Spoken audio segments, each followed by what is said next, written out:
சிரமதான நிகழ்வுக்காக அமைச்சர்கள் வருகை தருவதாக இருந்து இன்று வருகை தந்திருக்கின்றார். உண்மையாகவே நாங்கள் எங்களுடைய பாடசாலை இந்த பிராந்தியத்துக்கு காலடி அடுத்து வைத்தது உங்களுக்கு தெரியும். அவருடைய பெரும் முயற்சி. அதன் பின்னர் இன்று 3வது தடவையாக இந்த பாடசாலையை தரிசித்திருக்கின்றார். இந்த பாடசாலையை கட்டி எழுப்புவதில் அவர்கள் மிகுந்த அக்கறையோடு செயல்பட்டு வருவது உண்மையாகவே எங்கள் எல்லோருக்கும் மகிழ்ச்சியை தருகின்ற ஒரு விடயம். கடந்த காலத்தில் இந்த யுத்த சூழலில் எல்லாம் பாடசாலை நேரங்களில் நிகழ்ச்சிகள் எல்லாம் நடக்கிறது உண்டு. அது எல்லாத்தையும் உடனடியாக நிப்பாட்ட வேணும் என்று சொல்லி தென்னிலங்கையில் எப்படியா நிலைமை இருக்குதோ அப்படியா நிலைமை தான் வட இலங்கையிலையும் இருக்க வேணும். ஆனால் பாடசாலை நேரங்களில் வேறு நிகழ்ச்சிகளுக்கு மாணவர்களை இழுக்கக்கூடாது, இல்லை அந்த பாடசாலையில் நிகழ்ச்சிகள் வைக்கக்கூடாது. பாடசாலை இல்லாத நேரத்தில் தான் அந்த நிகழ்ச்சிகளெல்லாம் வைக்க வேணும் என்ற ஒரு கருத்தை கொண்டிருந்தபடியினால் என் பிள்ளைகளோட படிப்பு கெட்டு போயிடும் என்றதுக்காக மாணவர்களை கொண்டு சிரமதான பணிகளில் ஈடுபடலாம்.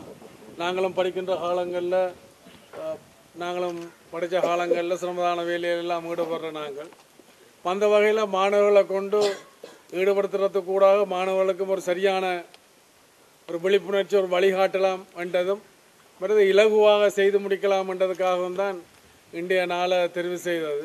ஜனாதிபதி மஹிந்த ராஜபக்ச பிரச்சனைகளை தீர்க்கிறதுக்கு ஆர்வமாக இருக்கிறார். அவர் சொல்கிறார் தமிழ் கட்சிகள் எல்லாம் சேர்ந்து வந்தால் எனக்கு இலகுவாக இருக்கும் என்று சொல்கிறார். அந்த வகையில் இன்றைக்கு தமிழ் கட்சிகள் கிட்டத்தட்ட ஒரு நிலப்பாட்டுக்கு ஏதாவது சேர்ந்து பேசலாம், பேசி ஒரு நிலப்பாட்டுக்கு வரலாம் என்று சொல்லி ஒரு முடிவுக்கு வந்திருக்கிறோம். அது உண்மையானதாக இருக்குமாக இருந்தால், அது கைகூடுமாக இருக்குமாக இருந்தால் நாங்கள் விரைவில் நாங்கள் எதிர்கொள்ளுகின்ற அரசியல் உரிமை பிரச்சனைகள் பிற நாளாந்த பிரச்சனைகளுக்கு விரைவாக தீர்வு காணலாம். எனக்கு திருப்தி என்றால் ஆத்ம திருப்தி தான் முறையான திருப்தி. அது இன்று நான் பெற்றிருக்கிறேன். கௌரவ அமைச்சர் அவர்களால் தான் நான் பெற்றிருக்கிறேன். ஆகவே தலைகுனிந்து அவருக்கு வணக்கம் செலுத்துகிறேன். ஏனென்று சொன்னால் 25 வருடங்களுக்கு முன்னர் நான் இங்கே படிப்பித்துக் கொண்டிருக்கும் போது இந்த இடிபாட்டு யுத்த நிலையிலே இங்கிருந்து ஓடியவர் ஆசிரியர்கள் நான் ஒருவன். அந்த 25 வருடங்களுக்கு பின் சென்ற போது நான் இங்கே வருவனோ என்று ஏங்கியிருந்த நான் இன்று வந்திருக்கிறேன் என்று சொன்னால் மந்திரி அவர்கள் இந்த பாடசாலையை இங்கு கொண்டு வந்ததுதான். தந்த ஆத்ம திருப்திக்கு அவர்கள் நன்றி செலுத்துகிறேன். இவ்வாறு அமைதி வழிவிலும் சரி, அமைதி வாழ்விலும் சரி, போக்குவரத்து பாதையிலும் சரி, இனிமே எத்தனையோ துறைகளில் எங்களுக்கு திருப்தியை தந்திருக்கிறார்.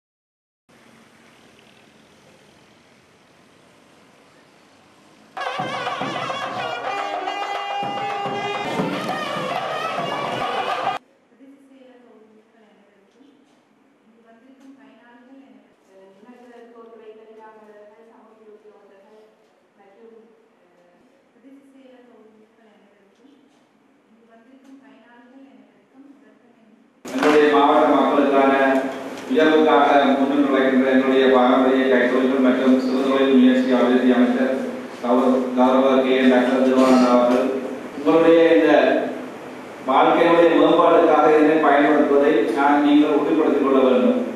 இந்த இயந்திரத்தை நீங்கள் உங்களுடைய வீடுகளிலே வைத்திருப்பதன் மூலமாக அல்லது அவற்றை பயன்படுத்தாமல் விடுவதன் ஊடாக நீங்கள் செய்கின்ற அந்த எல்லோரு மக்களுக்கும் அதை கொண்டு செய்ய விடாமல் அந்த நிலைமையை நீங்கள் உருவாக்காமல் தயவு செய்து உங்களுக்கு கிடைக்கப்படும் என்ற இயந்திரங்களை பயன்படுத்தி உங்களுடைய வாழ்வாதாரங்களை மேம்படுத்திக் கொள்ளுமாறு மிக வினயமாக மூலம் கேட்டுக்கொள்கின்றேன்.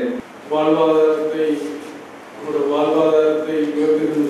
பலப்படுத்தக்கூடிய ஒரு நிகழ்ச்சியாகும். பிரதேச செயலகம் போர் நிறுவன குறிப்பிட்டது போல நானும் அடிக்கடி சந்திக்கின்ற கூட்டங்களில் பொதுவாக சொல்வது கிடைக்கின்ற வாய்ப்புகளை சரிவர பயன்படுத்திக் கொண்டிருக்கின்றன. அவங்களுக்கு இந்த வாய்ப்பு கிடைத்திருக்கின்றது. நீர்நிலைக்கும் இயந்திரங்கள் எல்லாம் பரவலாக வழங்கப்படுகின்றன. அதை நாங்கள் அளவோடு அல்லது சரியாக பயன்படுத்தாவிட்டால் எதிர்காலத்தில் ஒரு நீர் பற்றாக்குறைக்கும் இடம் இருக்கின்றது. இப்பொழுது நவீன முறையில் விரைவாக விளைக்கக்கூடிய நிலைமை உருவாகின்ற பொழுது எங்களுடைய குடிநீருக்கும் ஒரு பற்றாக்குறை ஏற்பட வாய்ப்பு உண்டு. ஆனால் அரசாங்கத்தினுடைய ஒரு முயற்சி கூடாக உங்களுக்கு தெரியும், கிளிநொச்சியிலிருந்து இரண்டைமடுவிலிருந்து பெருந்தொகையான செலவில் குடிநீரை இங்கே கொண்டு வருவதற்கான முயற்சிகள் நடைபெற்றுக் கொண்டிருக்கின்றன. இருந்தாலும் இயற்கை வளங்களை நாங்கள் பாதுகாக்க வேண்டும். ஒன்றிணைகள் இந்த பிரதேச சேவை சொன்னது போல பல பேருக்கு இந்த வாய்ப்பு தேவைப்படுகின்ற பொழுது உங்களை தெரிவு செய்திருக்கின்றார்கள் இந்த பல பேருக்குள். அதனுடைய நீங்கள் சரிவர பயன்படுத்த வேண்டும். நீங்கள் என்னுடைய போராட்டோட சொன்னார், நீங்கள் யாருக்கும் கைமாற்றக்கூடாது. அதாவது கைமாற்றம் என்று நான் எடுத்துக்கொண்டது நீங்கள் யாருக்கும் விற்கக்கூடாது. ஆனால் அதே நேரத்தில் நீங்கள் சக மனிதனுக்கு உதவுவதாக இதை பயன்படுத்திக் கொள்ளலாம். வேறு வாய்ப்புகள் இல்லாத நிவாரண இயந்திரங்கள் இல்லாதவர்களுக்கு நீங்கள் உதவலாம்.